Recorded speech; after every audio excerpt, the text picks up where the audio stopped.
안녕하세요. 요즘에 병의원들에서 일반적인 의료, 그러니까 진료업 외에 베개라든지 깔창이라든지 아니면 건강기능식품 그리고 K-뷰티 유행이잖아요. 그래서 외국인 환자들이 굉장히 많이 오기 때문에 화장품 개발이라든지 판매 이런 것들 전부 다 늘리시는 경우가 있어요. 그 늘리는 경우에 굉장히 조금이라 그러면 보통 병원에서 이제 병행을 하기 마련인데 이게 늘어나면은 법인을 설립해서 법인으로 이제 회사 운영을 의뢰하시는 분들이 많거든요. 그래서 여기 대해서 간단히 알아보겠습니다. 우선 법인을 설립을 하게 되면 벤처회사까지 이제 연결이 되는데 법인을 설립하게 되면 법인의 목적이 있잖아요. 의료업은 이제 개인 사업자를 이미 나온 거고 의원은 그 다음에 법인을 설립해서 화장품 매입이다, 부동산이다, 판매다, 개발이다, 소프트웨어 개발, 통신 판매업이다 여러 가지가 이제 다 들어가게 되겠죠. 그래서 일반적으로 우리가 과거에 MSO라고 불렀던 그런 항목들이 들어가는데 보통 정관이나 법인의 등기사항 전부 증명서에는 내가 하든 하지 않든 앞으로 조금이라도 가능성이 있는 업종은 다 들어가기 마련입니다. 이게 사업자 등록증하고는 좀 달라요. 그래서 다 집어넣고 사업자 등록 낼 때는 내가 인가받거나 허가받거나 아니면 지금 당장 할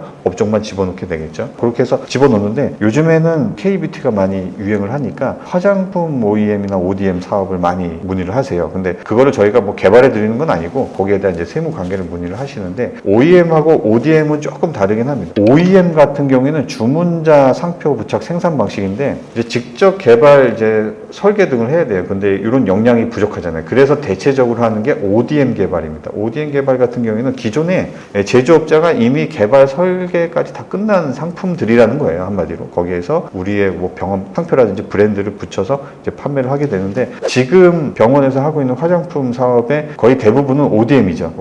OEM까지는 조금 연구 개발 역량까지 돼야 되니까 그거는 조금 어렵고요. 그래서 ODM이고 OEM 같은 경우는 이런 거예요. 대학교랑 협력을 한다든지 연구 개발 부서를 만들어서 협력을 한다든지 해서 거기에서 기존에 나와 있는 화장품 브랜드인데 효능을 하나 두 개 첨가해가지고 자체 브랜드를 만들어서 이제 들어간다. 이런 경우도 굉장히 많습니다. 그렇게 해서 우리가 화장품 사업을 해요. 근데 이게 굉장히 최근에 많이 늘어나고 있는 게 뭐냐면 외국인이 왔을 때 한국에서 특정한 프랜차이즈를 간다라고 하면 어딜 많이 가냐면 올리브영 같은 데를 많이 가는 거죠. 거기 오면은 필수 코스라고 해요. 굉장히 많이 사가는데 대부분 다 화장품, 뷰티 상품들이에요. 그래서 이런 것들에 대한 기회를 보고 외국인 환자들도 많이 오고 성형이나 이제 피부과 같은 데 많이 오시잖아요. 그럴 때 내가 화장품을 개발해서 어떤 효능 좋은 것을 값싸게 브랜드를 넣어서 같이 이렇게 패키지를 팔아보자 라고 하는 것들이 이제 굉장히 많아지고 있어서 현재 법인 설립이나 이런 게 좀 활발하게 돼 있겠죠. 근데 저희가 이제 추천드리는 거는 그런 사업은 사업대로 하되 이 회사를 어떤 벤처 회사를 만들어서 투자를 받아서 그 투자 여력으로 조금 더 연구 개발을 지속하는 게 어떠냐. 원장님이 원하시는 거긴 한데 어떤 자금이나 이런 부담을 좀 느끼셔서 그런 거예요. 근데 추가적으로 생각을 하신 게 그러면 뜻있는 원장님들이 여러 명이 모여갖고 한 번에 돈을 모아서 이렇게 하자. 근데 그럴 경우에도 아까 얘기했던 벤처 회사를 설립한 다음에 투자 조합을 통해서 투자를 받아서 들어가면 소득공제까지도 가능한 거거든요. 물론 직접 투자도 가능하지만 그래서 그런 부분에 대한 제안을 좀 해드리고 있어요. 그래서 벤처에 대한 부분을 또 따져보면 한 세 가지 종류로 나눠요. 뭐냐면 벤처 투자 같은 경우에는 이제 VC 등 적격 투자자가 있어요. 이 투자자들이 5천만 원 이상의 투자를 하면 자본금 기준으로 10%인데 10% 이상을 투자를 하면 투자를 유치한 기업은 벤처 회사가 됩니다. 그리고 두 번째로는 우리 연구개발 기업인데 부설 연구소를 갖고 있고 어떤 연구개발비가 매출의 일정 퍼센트를 넘는 기술 집약적 사업을 한다? 이러면 연구개발 기업으로 해서 벤처 인증서가 나올 수 있어요. 근데 저희가 해보니까 이거는 굉장히 어려워요. 그다음에 마지막으로 혁신 성장 기업이 있는데 이거는 기술보증기금 같은 회사 있잖아요. 원장님들 개원을 해보셨으니까 신용보증기금은 많이 하실 거예요. 근데 기술보증기금은 조금 낯서실 거예요. 이것도 신용보증기금이랑 비슷하다고 보시면 돼요. 이제 기술과 관련된 건데 이런 기술보증기금에서 기술성과 사업성이 좀 있다라고 인정을 받아서 벤처 인증이 나오는 경우 있는데 그 인증이 나온다는 얘기는 사실은 신용보증기금에서 대출을 받았다는 뜻이에요. 그래서 흔히 얘기하죠. 신보에서 대출 받으면은 벤처회사 될 수 있다. 벤처 인증 나온다. 라는 게 바로 이런 것들입니다. 근데 여기서 마지막 것도 약간 병원하고 거리가 먼 게 우리가 초창기에 이제 자금을 모아서 여기서 연구개발을 하거나 아니면 ODM 생산을 해서 이제 나가려고 우리가 이걸 자금이 필요한 건데 기술보증기금에서 기술성과 사업성을 인정받으려면 매출이 어느 정도 나오고 있는 회사예요. 왜냐하면 재무제표나 이런 것들 전부 다 신용평가 하거든요. 그래서 대출을 해줬을 때 회수 가능성도 보는 거예요. 근데 지금 신생 회사에서는 어떤 재무제표가 제대로 나올 리가 없겠죠. 그러다 보니까 혁신 성장 기업 사업으로 받는 것도 조금 이런 우리 컨셉에는 맞진 않고, 제일 가능성 있는 게 벤처 투자, VC 같은 적격 투자 기관으로부터 투자를 받아서 유치해서 벤처 회사를 설립하는 게 아무래도 제일 가능성이 좀 높겠죠. 그래서 이렇게 벤처 회사가 되면 여러 가지 소득공제형 투자를 받아서 자금을 확보해서 조금 더 ODM 개발에 조금 더 투자를 할 수 있는 이런 흐름으로 가는 게 최근에 이제 트렌드라고 볼 수 있겠어요. 그래서 벤처 회사가 되면 여러 가지 뭐 세제 혜택이라든지 기타 부수적인 효과도 있고요. 정부에서 벤처 회사에 지원하는 여러 가지 지원 제도라든지 아니면은 대출 이자 할인 같은 여러 가지 지원 제도가 있어요. 특히 지방 같은 경우에는 훨씬 더 지원의 폭이 넓거든요. 그래서 이런 부분들을 한번 미리 알아보시고 계획을 하신 다음에 설립에 들어가시면 아무래도 사업을 운영하고 개발하고 판매하고 하는데 많은 도움이 되실 걸로 보입니다.